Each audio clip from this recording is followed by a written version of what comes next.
Good morning, everyone. Welcome to Tracks Momentum on this Talk to Me Nice Thursday with Anil on the mic. Once again, 5th of December 2024. Happy birthday to you. If it's your birthday today, happy wedding anniversary to you. If it's your wedding anniversary today, if you achieved something great in your life today, let me congratulate you and also remind you that reaching the top of a mountain is the beginning of another brand new one. So don't you stop climbing. And with that, let's start off our day today on the mid-morning shift with the first interview of the day. Today is going to be a bit of a treat because we have a film director, a person who makes movies for a living. And, you know, movies are great because, and the pursuit of being a director is also another great endeavor because it's when your dreams, whatever that you envisioned in your mind, it comes alive, you know, and stories actually shape the way we see the world through the eyes of a film director.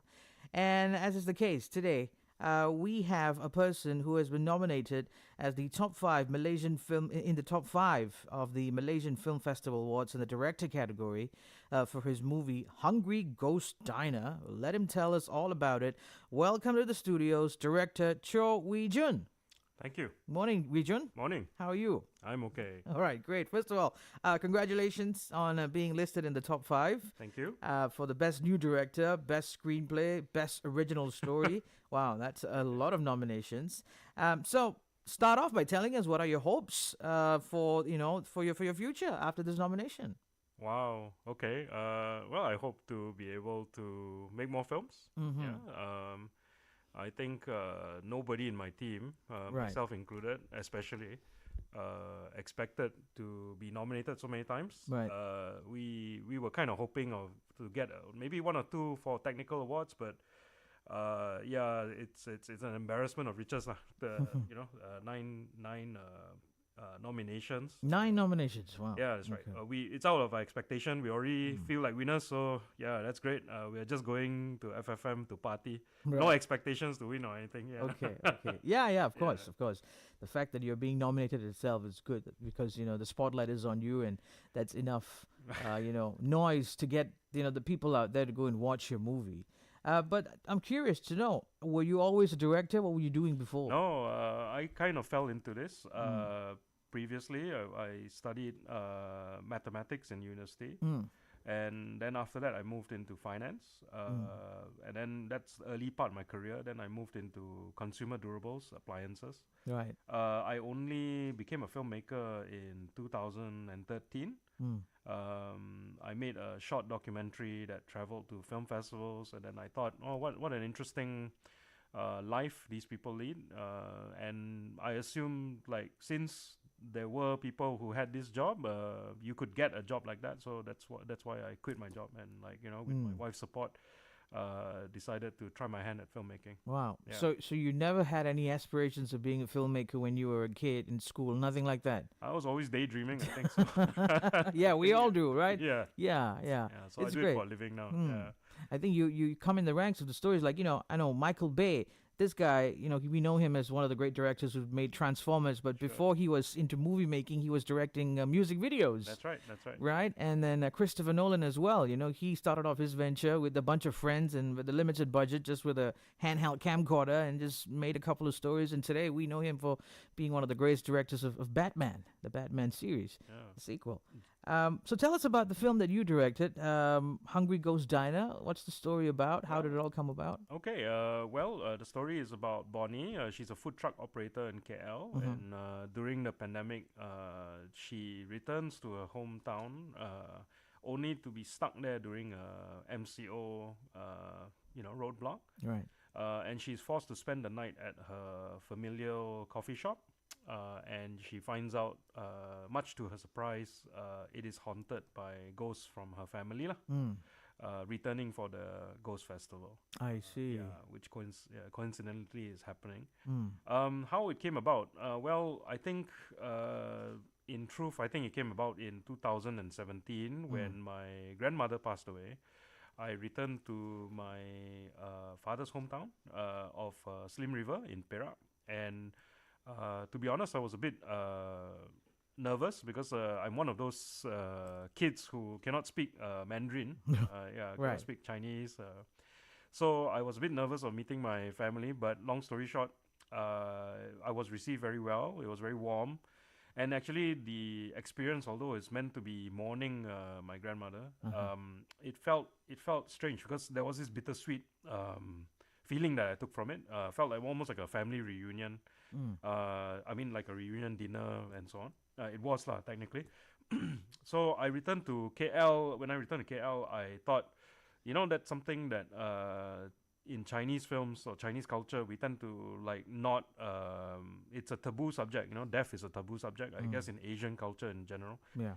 And so I thought that would make a good starting point for like to base a film or develop a film around that. And then obviously we have something on the Chinese calendar called the Ghost Festival. Yeah. And so I thought that was a very interesting mix because Chinese people tendency is they don't like to talk about death. They only like to talk about money. But even in death, there's a lot of money. There's a lot of money Yeah, involved. you burn money. And you can buy your way to certain places. That's maybe. right. Yeah. So it led me to study. Like the sort of like the origins of the Ghost Festival and so on. And so that's how all that kicked about. Yeah. Right. There's this joke among I don't know, maybe it's even a joke among many other societies culturally. They say in an Indian family, they say the only time you get to see all your relatives is if someone gets married or someone passes on. Yeah. That's the only time you get. Everyone tells you, "Oh, this is your uncle." Oh my God, I never knew I had such an uncle. Yeah. So now let's dive deep into the process of you coming up making Hungry Ghost Diner.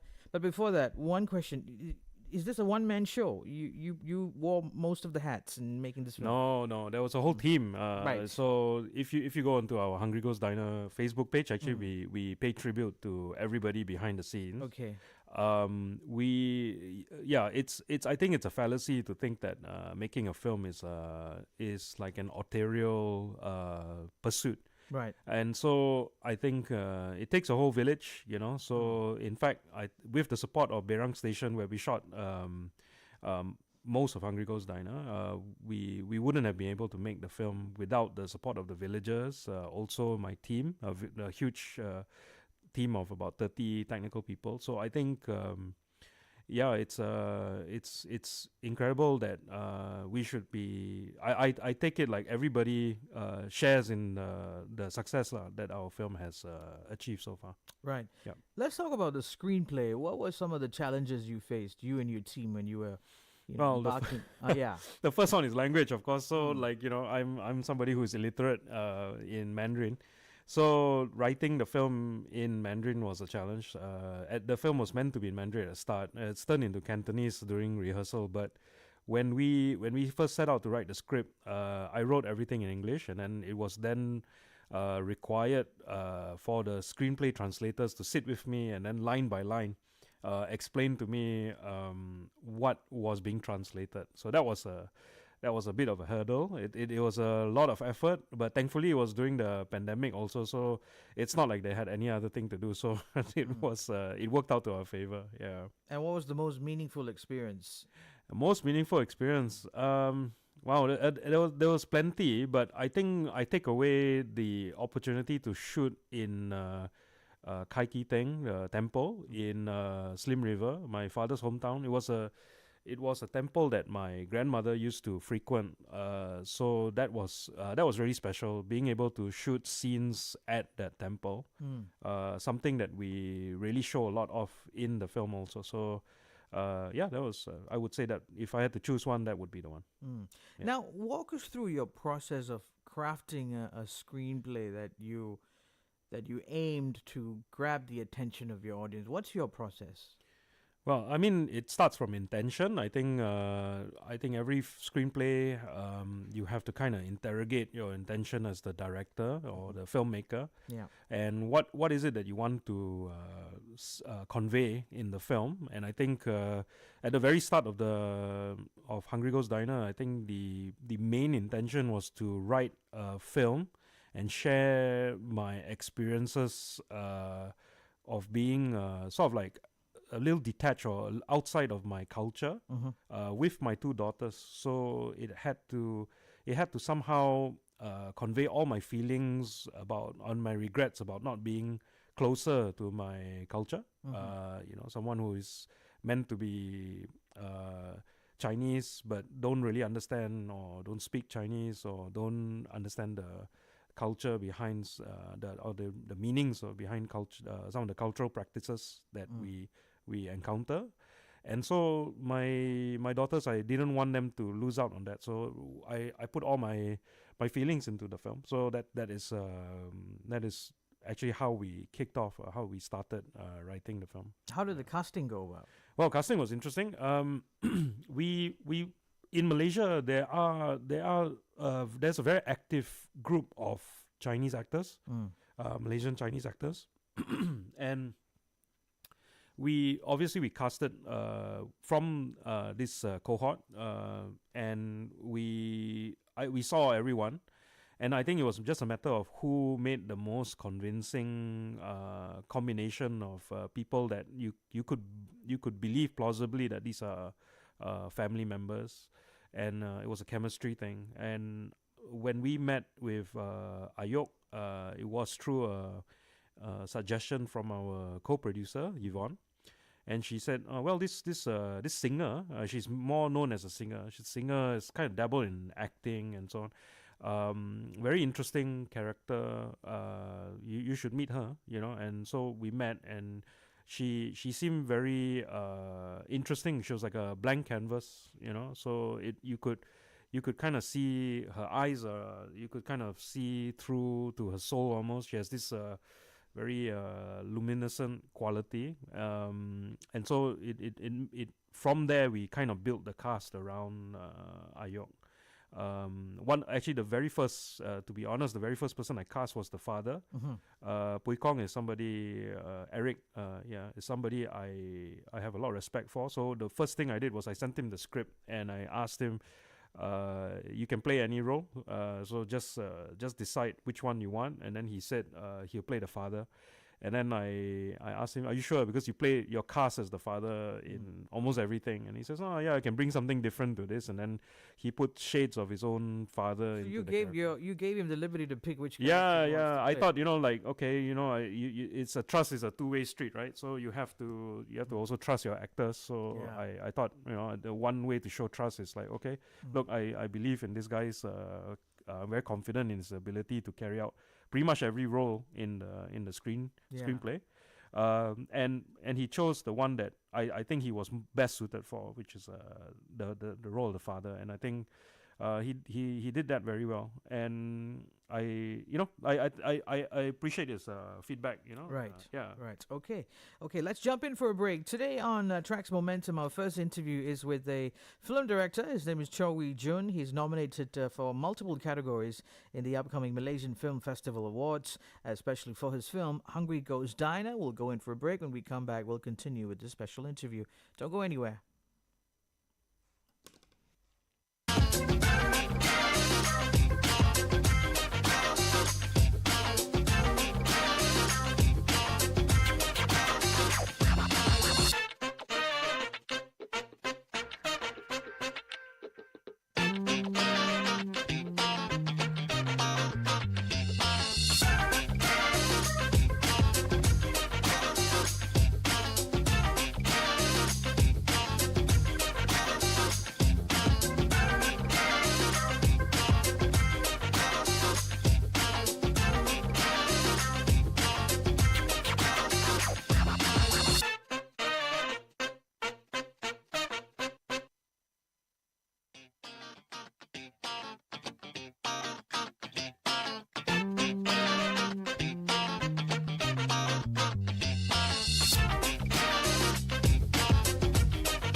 Good morning and welcome back to Tracks Momentum with me, Anil, on the mic. We are having our first interview feature of the day today, and it is with Cho Wee Jun. He's a director who has been nominated for many categories in the upcoming Malaysian Film Festival Awards for his film Hungry Ghost Diner. Wee Jun, welcome back to the interview. Thank you. So now, walk us through the inspiration. What sort of inspiration led you to come up with this story? Well, I mean, I'm somebody who consumes a lot of diverse media, films, cartoons, comic books, you know, and I think one of the things I really connected with is like Iyashike films, healing anime films.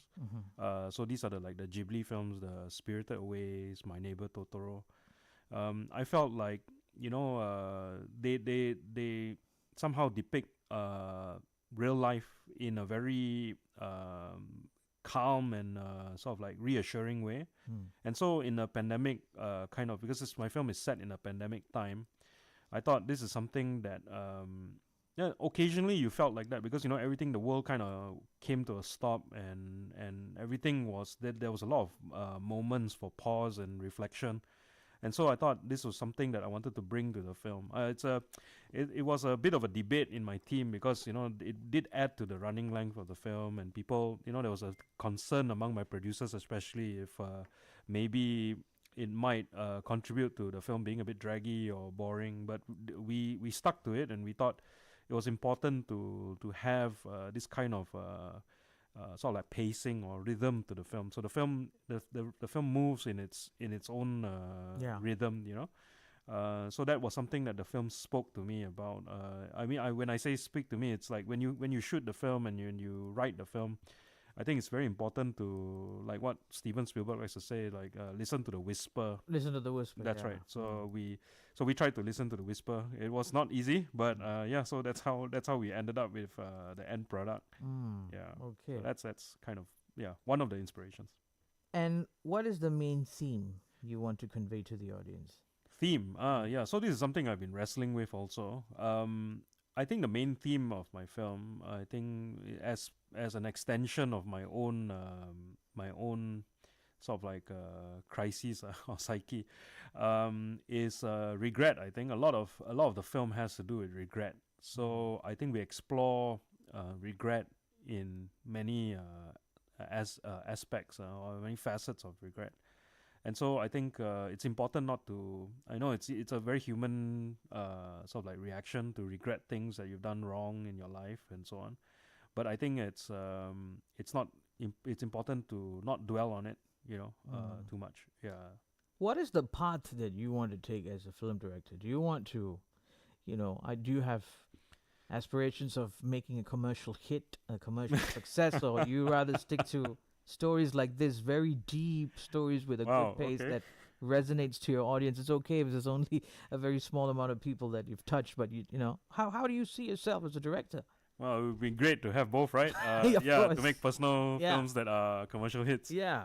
Well, I think you cannot chase commercial success. I think there is a group of filmmakers probably quite driven by commercial success.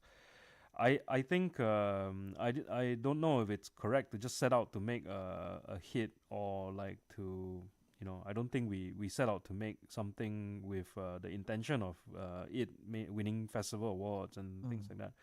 I think it's important to sort of like interrogate one's intentions, and I think to bring something genuine to it. So I think even if I had a commercially minded film, I'd like to think that it's something that I would be driven by, have an intention that is sort of like the engine of the film. Yeah.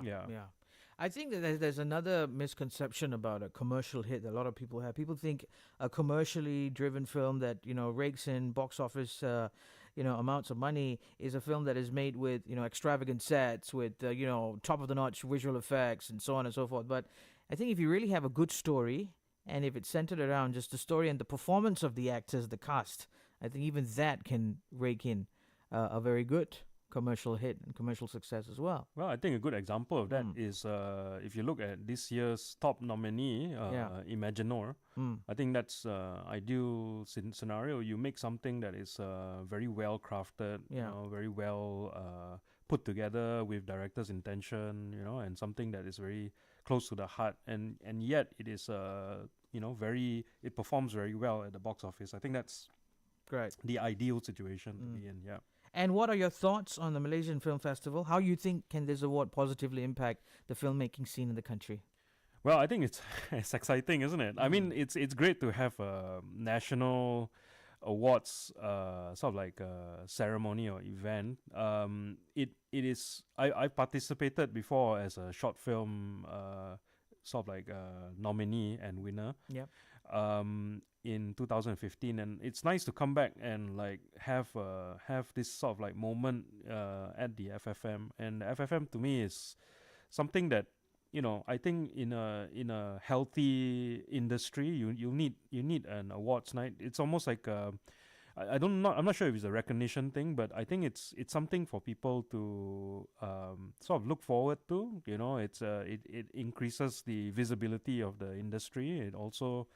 I think it also gives a sense of excitement, and not everything is just we make believe for a living after all. So you should have this. There's not everything should be business and so serious. Once a while it's nice to have your a moment to let your hair down a bit. So I think that's I think it's important in that way. Yeah, me too. Because I think we apart from having directors, we need more skilled cinematographers, screenplay writers, script writers. That's right. That's right. And all these technical skills that can only be acquired with a lot of passion, a lot of training, a lot of educating yourself, right, and exposure to the film industry. You want to add something to that? Yes, I think the FFM is incredible for that, because a lot of the, like what we mentioned at the start, the director is not the only person who works on the film, and the director is just the sort of like the face of it, and you have like actually a huge army of people that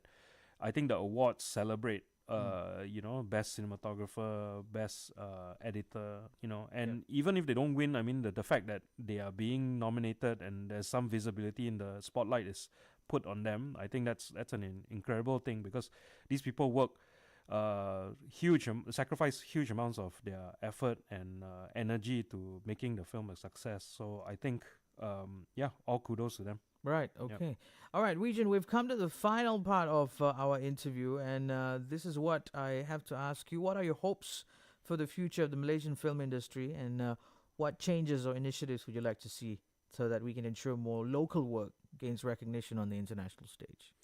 Well, I mean, it's a heavy question, isn't it? I think if there was an answer, we'd be able to solve all these things. But I think firstly, I'd like to say that maybe as audience members or as filmmakers, we should be less cynical. I think my hope is, you see, I carry a lot of hope with me, because in 2023, especially when if you look back on the year last year, we had a lot of very interesting films, very strong, well-developed films. I think partly because of the pandemic, people had time to like really look at their screenplays and spend time developing films in a proper way, more aggressively interrogating their intentions and writing, spending time on the craft. I think if we continue that, we build on that, we will see very interesting work coming up. If we forget that actually that was the major sort of a contributor to like all the work that came out in 2023, then we would have gone back to square one. So my hope is actually we build on the success of 2023. Hopefully with this year you see some good films coming out also in 2025. And I think let's be more positive and less cynical. I not necessarily support blindly films that come out in the cinema, but I think be more positive and be more open to new experiences. Not everything is made in a cookie cutter way. I think we should embrace that. I'd like to see less toxicity in the social media environment, especially. Yeah. That's something we propagate and tell people not to do as well, whether it's in, toxicity towards our athletes, our artists.